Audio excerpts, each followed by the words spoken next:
তেতিয়া মানে কি আৰু তেওঁ ওপৰলৈ উঠিছে তললৈ নামিব, কাৰণ তেওঁ ইমান ওপৰলৈ যাব নাপায় আৰু অসভ্য মানুহজনৰ লগত অসভ্য।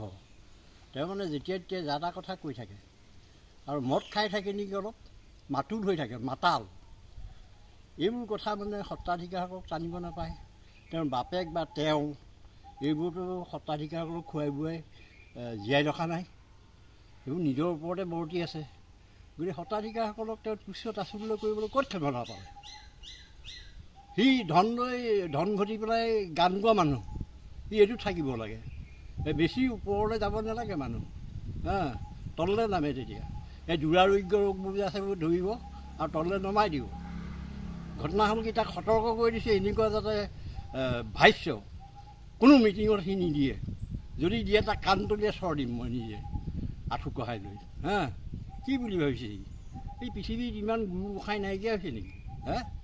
গতিকে এইটো সতৰ্ক কৰি দিছে, এনেকুৱা বাক্যবান যাতে সি কোনোদিন আৰু ক'ব নালাগে।